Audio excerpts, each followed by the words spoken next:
Hey everybody, I'm Zach and I like movies, and I am here to talk about Mission Impossible: Dead Reckoning.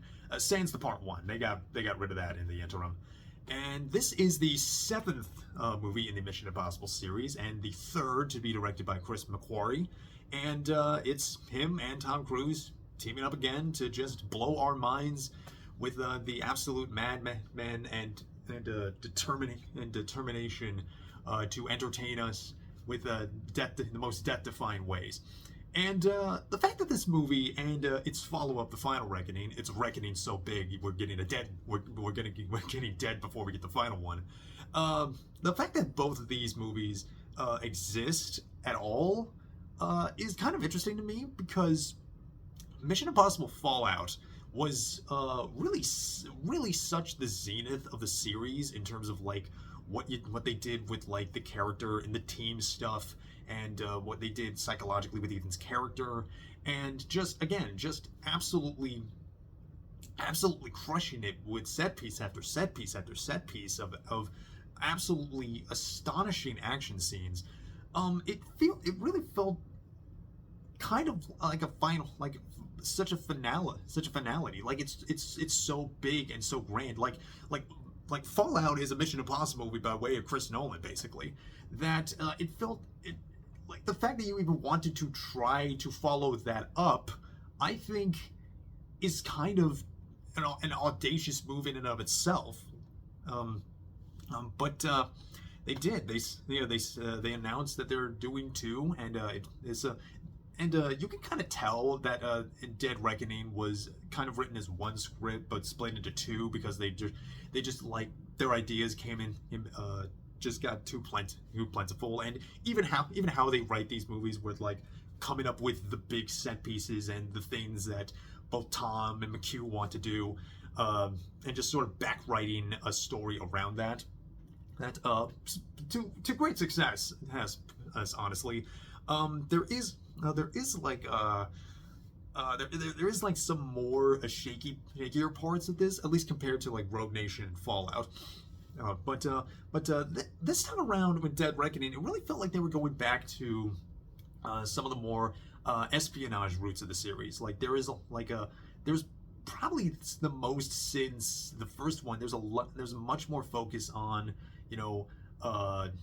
double cross and some infiltration. Of course, you get your mask stuff in it, there's a real glee to doing this. There's always a real glee with like these movies of like, all right, we're not going to get to make it this movie. We get to do this and do this with it, sort of like where can you go from like what Fallout was into with like the global the like threat of nuclear war and nuclear fallout, and like all the sacrifice that the IMF team might need to make.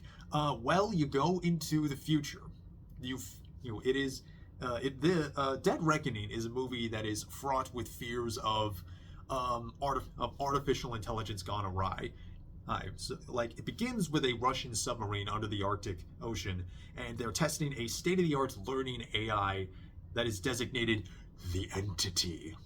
And I feel like just saying the Entity, you have to say it like that. Just give it like just this absolutely pulpy kind of gravitas to it,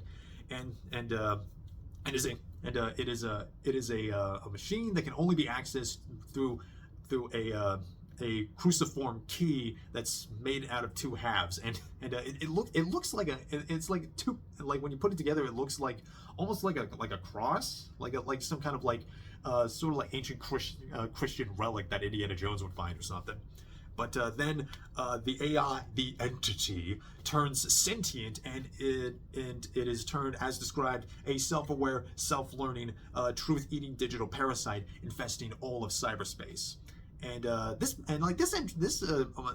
opening gets really Hunt for Red October with how intense it gets, and there's clearly a lot of fun, a lot of passion in shooting this with all these like great, intense, claustrophobic canted angles, and it keeps following me through that sort of like dramatic suspense, and with we have American bureaucrats who are like discussing like what the entity is, what it does, and also that they, just like other nations in the world, want to use it for their own means. Here is where we get our reintroduction to Eugene Kittredge, and you bet I stood and cheered in the theater for him. Here he is. Henry Czerny is back, just devilishly monologuing to Ethan Hunt about his bureaucratic restrictions, and like, we're gonna, like, you need to pick a side. We're gonna come after you. I know you're upset. And these parts, this scene is, this scene is great. Again, Czerny's not in this for long, but like they really get the most of them. In fact, I think this whole cast is really stacked to the nines with really great really good character actors. On top, not just like the usual crew, but like it really does integrate the older characters and introduce the new ones really seamlessly. I would like, for the way that this movie is such a cool mix of everything in the McQuarrie era, like intricate various agendas and this rotating bench of character actors, and the big fluid, cleanly shot action set pieces, with the good old-fashioned mix of analog, espionage, Hitchcockian style identity thriller, melodrama stuff. All of this really should be more incoherent and a lot sloppier than maybe it has any right to be. But it's still a real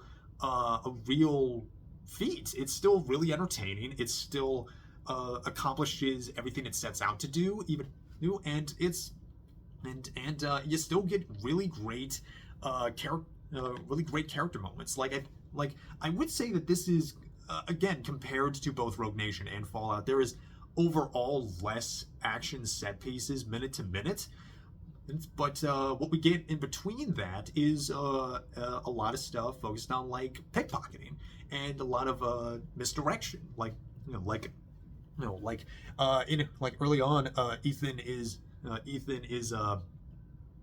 he sort of bumps into this woman Grace, who's just this thief, who honestly played by Hayley Atwell, who is honestly, she is a revelation in this movie. She is absolutely crushing. Is absolutely being so charming, so delightful to watch, and really holding her own. I always felt like she was very underutilized in the Marvel movies. Like, yeah, she's great as Peggy Carter, but like, you always want more. You watch Hayley Atwell and you're like, yeah, I totally would have done what Steve Rogers did. I totally would have gone back in time for her. But here she's a very smooth, very charming thief, very wanted thief.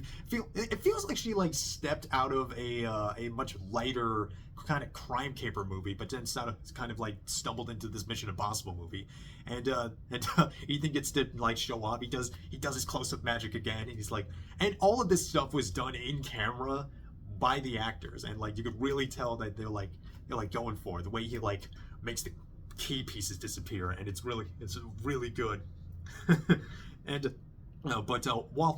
even while that's going on, Ethan there's like stuff happening with like the entity is infiltrating like their tech and stuff. There's a great suspense sequence in this like airport where like Benji is like disarming a bomb, where like the entity is like talking to him, and it's stuff like that is like, it's like getting patently ridiculous, but like it really sells itself on like it's a movie like to kind of like get into like what the main like the plotting in this movie is absolutely ridiculous and doesn't always work, but conceptually they have a really interesting premise. Like throughout the entire series, Ethan Hunt and his team, the Mission Impossible series in general, always believed in human ingenuity, and reason and sacrifice and doing quick thinking, tangible efforts that require people to pull off. And it feels like there is a genuine like philosophical threat to even the presence of AI, and it's even more interesting given the sort of the timing of this movie's release, when it was a little bit before the writers and actors strike, where there was real talk and about AI full on replacing people's livelihoods, and this is even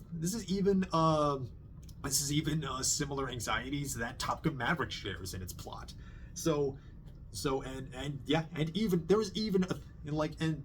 is a movie where Tom Cruise is effectively declaring war on AI. There's even a point in the movie where he stares daggers into the camera and says, "There is not a place on earth where you or your God will go where I won't find you."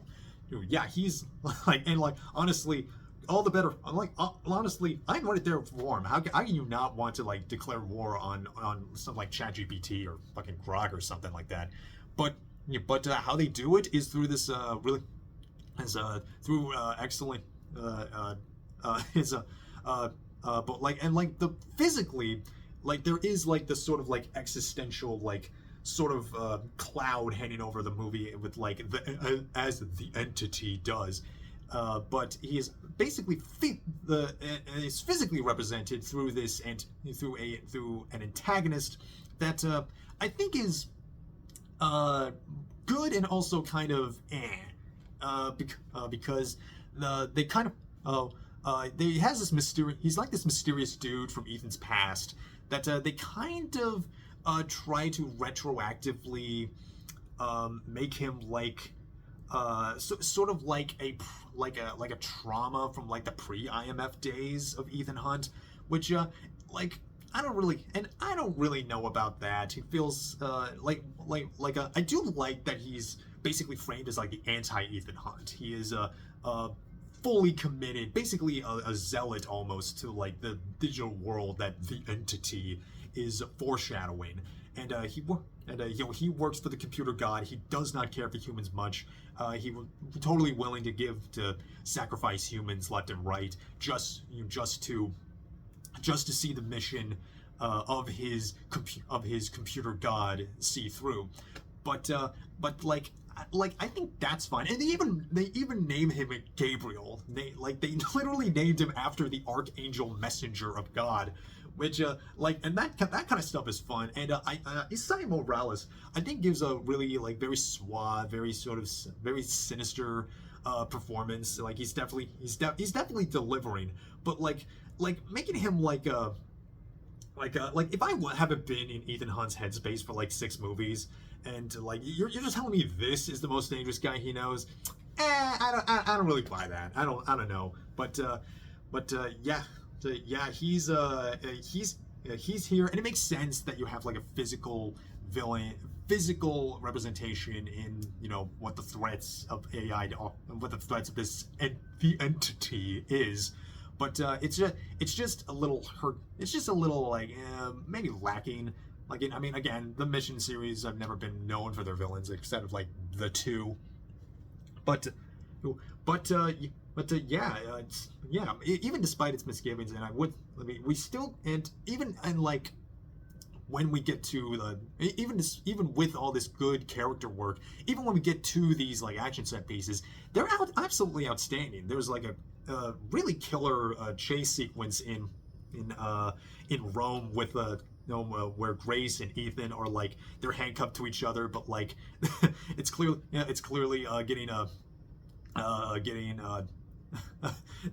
they're clearly still flying by the seat of their pants, because sometimes he has to sit in the in the driver's seat and driving. Sometimes she has to, and he's just kind of, it's okay, you're doing a good job, which is honestly how Tom is when he's not in the driver's seat, just yeah, you're doing good. He's then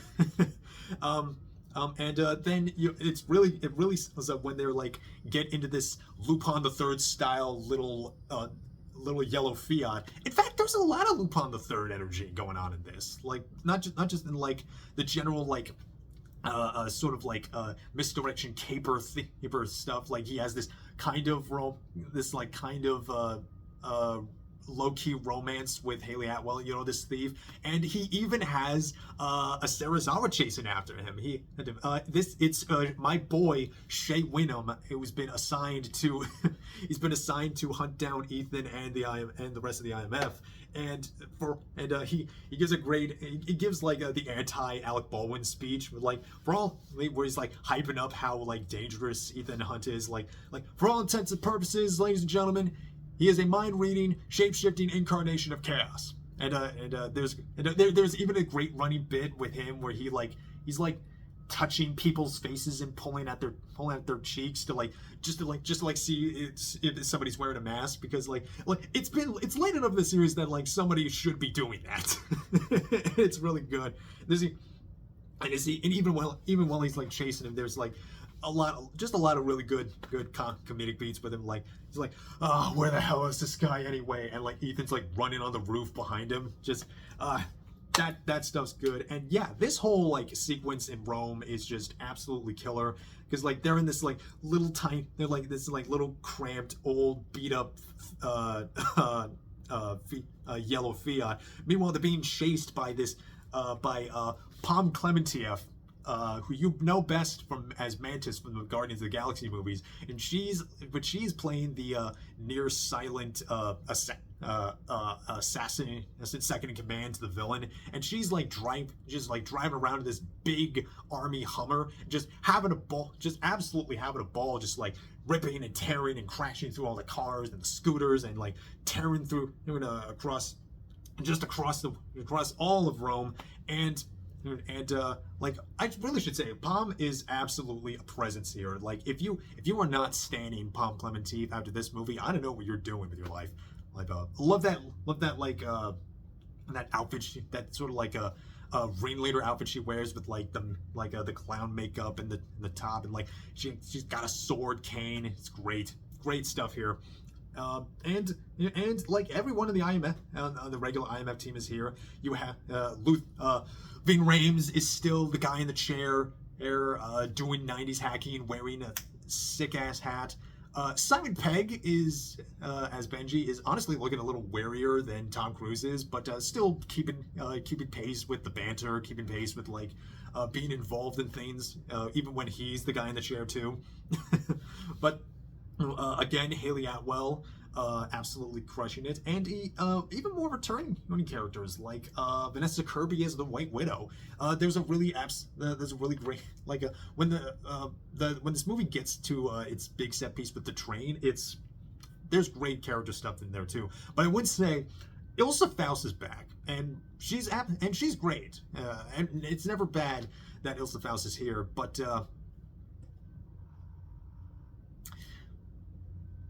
Ilsa Faust is killed in this movie, and I'm still kind of struggling with it.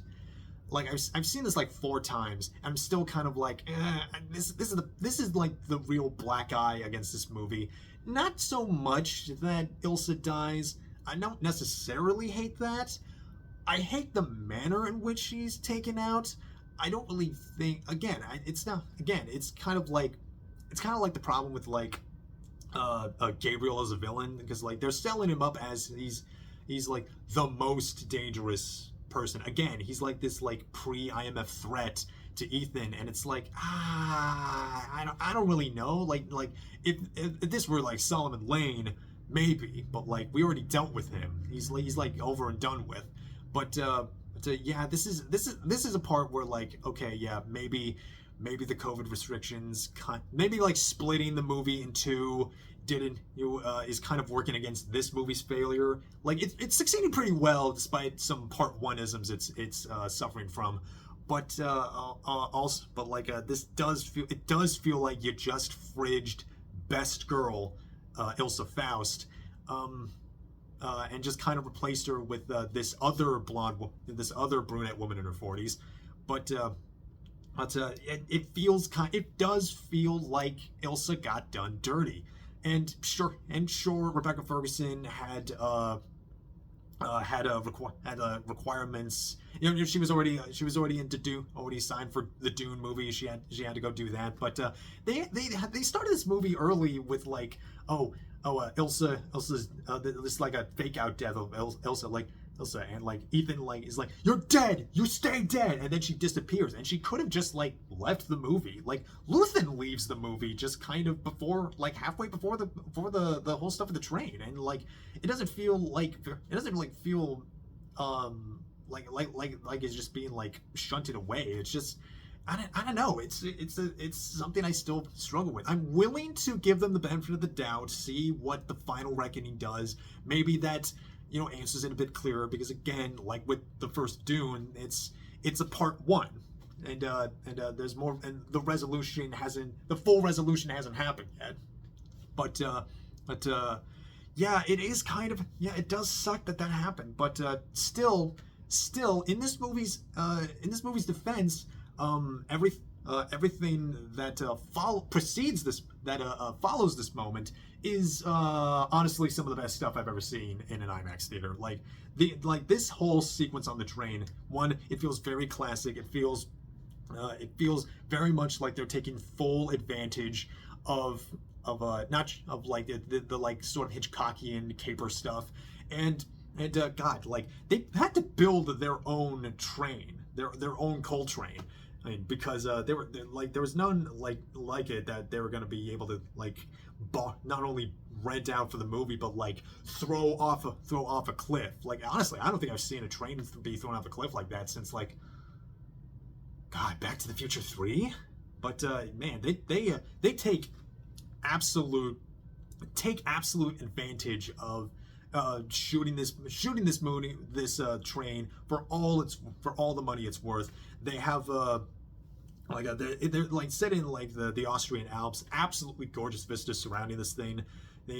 Yeah, they're really getting their money's worth, and everything that happens inside this train is really fun. There's great character reveals and misdirections and betrayals, and I had to really shout out Vanessa Kirby as the White Widow here, because there's a beat where Grace, she disguises herself as part of the plan. She disguises herself as Vanessa Kirby, and knocks her out. And so you have Vanessa Kirby playing Hayley Atwell, playing Grace, playing the White Widow, and there's such good character work in this. Like you can really feel the underlying just nervousness, but still nevertheless quick-witted thinking and working on her feet. That is great. And Vanessa Kirby is so good in this part of the movie that you honestly want to credit Hayley Atwell, that just shows that Vanessa did her job really well. And meanwhile, Tom is like riding on is just tearing. It's like on a motorcycle, tearing through a forest, trying to catch up to the train. And he does the big stunt that they marketed the movie around. And in the movie, I feel like in the movie it feels a bit anticlimactic, because it's not quite.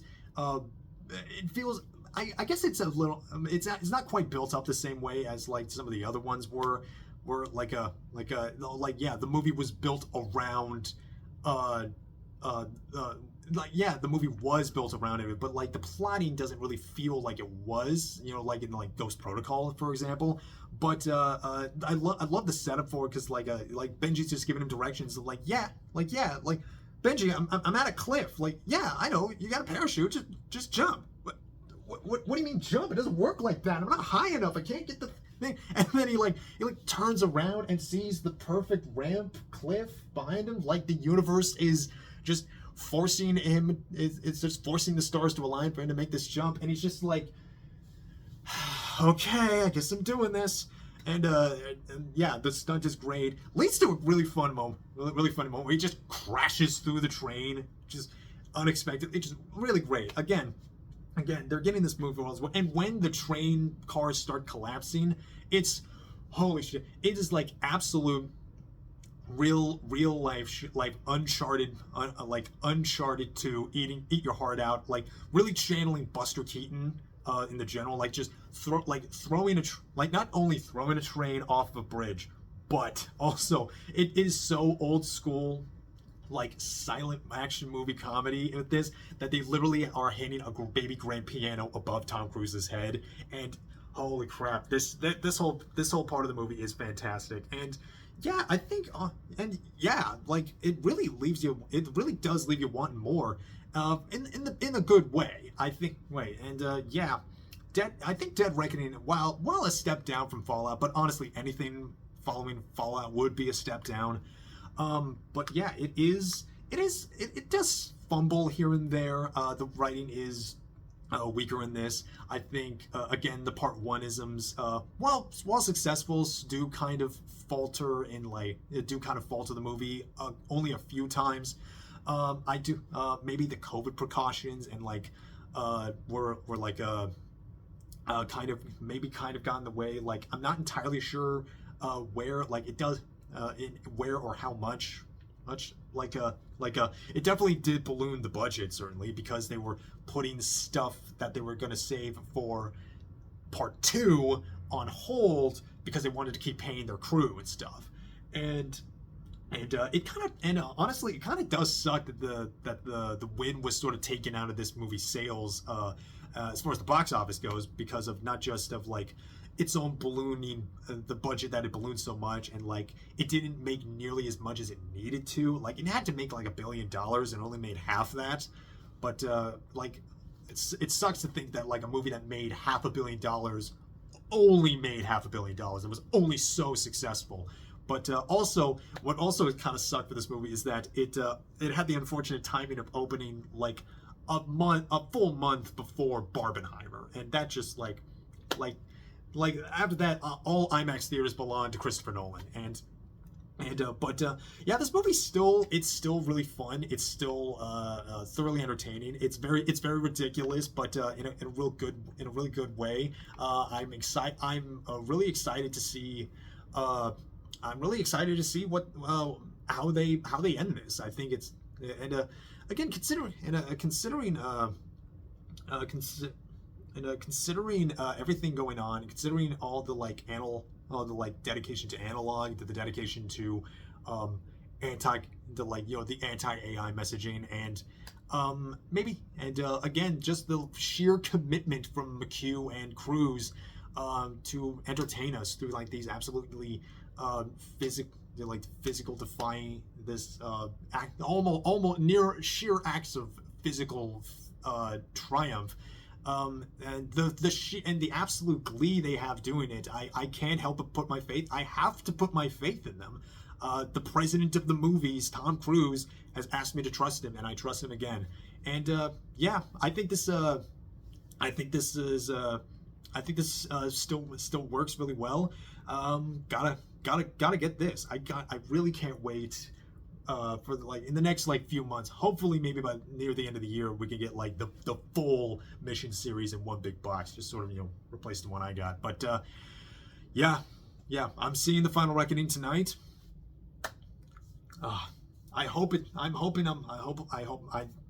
got faith. I gotta have faith, and I would expect nothing less from Ethan Hunt, the man who not just threatens to kill our new computer overlords, but God himself. And good stuff.